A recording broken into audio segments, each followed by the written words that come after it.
Page एक herbicide tolerant वैज्ञानिक विधि है जो TSR और सीधी बिजाई की समस्याओं का वैज्ञानिक समाधान करती है। फुल पेज विधि में बीज के अंदर ऐसी ताकत पैदा कर दी गई है कि उसमें हर तरह के खरपतवारों का प्रभावी नियंत्रण होता है। नंबर 1। नंबर 2, इसमें स्मार्ट जेनेटिक्स का इस्तेमाल किया गया है जो सीधी बिजाई के लिए बहुत ज्यादा उपयुक्त है। और स्क्वैट एक तरह का एक ट्रीटमेंट है जो धान को प्रारंभिक अवस्था में बहुत सारी स्ट्रेस से बचाता है और यूनिफॉर्म अंकुरण होता है। और आइए जानते हैं फुल पेज खेती के बारे में मुख्य सुझाव। सवाना सीड कंपनी के एक्सपेरिमेंट के आधार पे 7 किलो प्रति एकड़ बीज दर उपयुक्त माना गया है फुल पेज के लिए। फुल पेज की जो गहराई है 2 से 3 सेंटीमीटर पर रखें और अच्छी सीड ड्रिल का इस्तेमाल फुल पेज की बुआई के लिए आप कर सकते हैं। अगर आप पानी दे के बुआई कर रहे हैं तो 10 से 12 दिन बाद पहली सिंचाई करें, और अगर आप सूखे में बुआई कर रहे हैं तो बुआई के तुरंत बाद आप सिंचाई कर दें।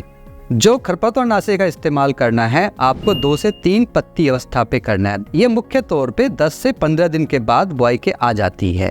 3.5 किलो के पैकेट के साथ आपको वजीर नाम का खरपतवारनाशी साथ में मिलेगा। उसी खरपतवारनाशी का इस्तेमाल फुल पेज के बीज के ऊपर करना है। वजीर के पैकेट के ऊपर आपको घोल बनाने की विधि के बारे में पूरा बताया गया है और 400 ml प्रति एकड़ के हिसाब से इस्तेमाल आप करें और कट नोजल और फ्लैट फैन नोजल का ही इस्तेमाल करें। दूसरा जो स्प्रे है फिर से 2 से 3 पत्ती अवस्था में लगभग 40 दिन की अवस्था में फिर से करें।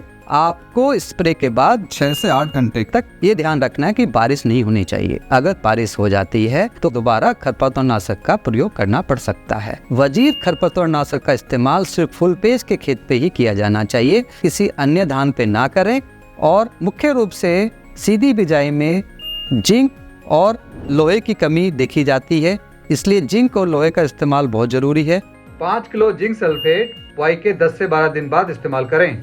1 किलो आयरन आप बुआई के 20 दिन के बाद स्प्रे कर सकते हैं, जिससे आपकी फसल में इन 2 तत्वों की कमी नहीं होगी।